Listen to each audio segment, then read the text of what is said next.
1998 का black buck यानी चिंकारा मामला भारतीय न्यायपालिका के इतिहास में एक ऐसा हाई प्रोफाइल केस जिसमें बॉलीवुड जगत के बड़े बड़े नाम जुड़े। लेकिन सबसे बड़ा नाम जो सामने आया वो था अब्दुल राशिद सलीम सलमान खान यानी कि सुपरस्टार सलमान खान। आरोप क्या था? याद रखिए, ये सिर्फ आरोप है कि अक्टूबर 1998 में राजस्थान के जोधपुर जिले के कांकानी गांव में 2 ब्लैक बक्स का शिकार हुआ और इस शिकार में शामिल नामों में सलमान के साथ साथ 4 और चेहरे थे, सैफ अली खान, सोनाली बेंद्रे, नीलम और तब्बू। यह घटना हम साथ हैं कि शूटिंग के दौरान घटी और तब से आज तक यानी पूरे 27 साल गुजर चुके हैं, लेकिन भारतीय न्याय व्यवस्था के चलते अभी तक कोई स्थायी नतीजा सामने नहीं आया। सोचिए, 27 साल और अब तक कोई अंतिम फैसला नहीं। अब सवाल यह है कि आखिर क्यों सिर्फ 2 हिरणों के शिकार पर इतना बड़ा हंगामा क्यों? आखिरकार शिकार तो भारत की परंपराओं में पहले से होते आ रहे थे। तो आइए समझते हैं ब्लैक बक यानी इंडियन एंटीलोप, जिसे चिंकारा भी कहा जाता है। ये कोई साधारण प्रजाति नहीं बल्कि इंडेंजर्ड स्पीशीज है, यानी वह प्रजाति जो विलुप्त होने के कगार पर है। और यही कारण है कि इसे वन्यजीव संरक्षण अधिनियम 1972 के तहत विशेष सुरक्षा प्रदान की गई है।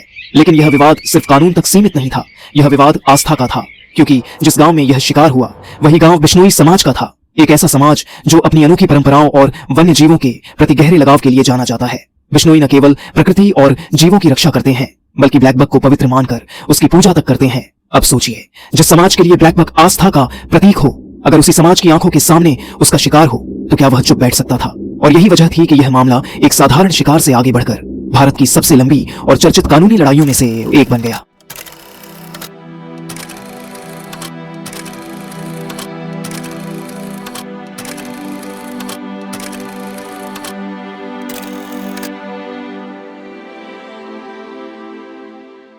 तो आइए जानते हैं। 1 अक्टूबर 1998 की रात और 2 अक्टूबर की सुबह के बीच का समय था।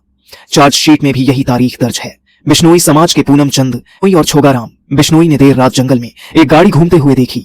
इतनी रात को जंगल में गाड़ी देख उन्हें संदेह हुआ कि यह लोग शिकार के इरादे से आए हैं।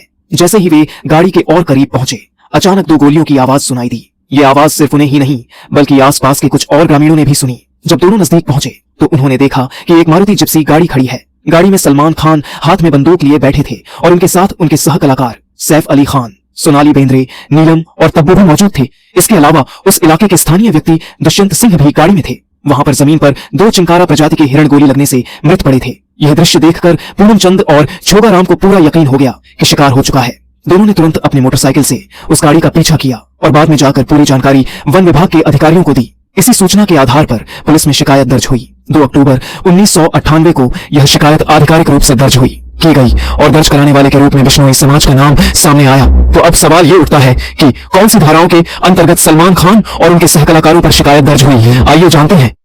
सबसे पहले सलमान खान पर मामला दर्ज हुआ वाइल्ड लाइफ प्रोटेक्शन एक्ट 1972 की धारा 51 के तहत। इस धारा में वन्य जीवों से जुड़े विभिन्न उल्लंघनों के लिए दंड का प्रावधान है। इसमें शामिल है वन्य जीवों का शिकार करना या उन्हें पकड़ना, वन्य जीवों, पशु उत्पादों या ट्रॉफियों का स्वामित्व रखना, किसी अभयारण्य या राष्ट्रीय उद्यान की सीमाओं में बदलाव करना। यानी साफ है कि अगर कोई व्यक्ति इन नियमों का उल्लंघन करता है तो उस पर कड़ी कार्रवाई हो सकती है।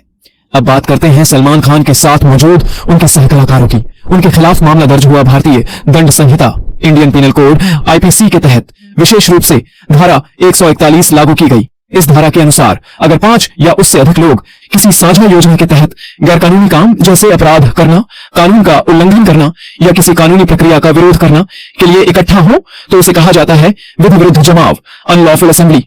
इस आधार पर सलमान खान के साथ उनके सहकलाकारों सैफ अली खान, सोनाली बेंद्रे, नीलम और तब्बू पर भी आरोप तय किए गए।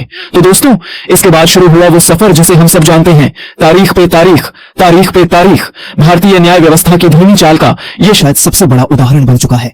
5 अप्रैल 2018 को अदालत ने एक बड़ा फैसला सुनाया। सलमान खान के सह कलाकारों सैफ अली खान, तब्बू, सोनाली बेंद्रे और नीलम को चिंकारा शिकार के आरोपों से बरी कर दिया गया।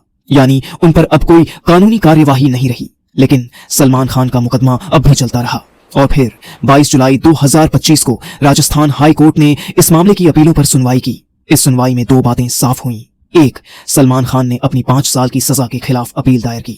2, वहीं राज्य सरकार ने एक अलग अपील दायर की जिसमें उसने सवाल उठाया कि आखिरकार सह अभियुक्तों सैफ, सोनाली, नीलम और तब्बू को कैसे बरी कर दिया गया।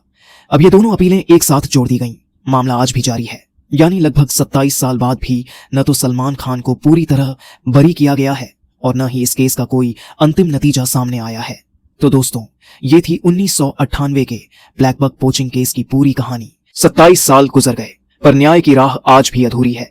आपको क्या लगता है? अपनी राय हमें कमेंट में जरूर बताइए। अगर आपको ये कहानी जानकारीपूर्ण लगी हो तो वीडियो को लाइक और चैनल को सब्सक्राइब करना न भूलें। मिलते हैं अगली रोचक कहानी में। धन्यवाद।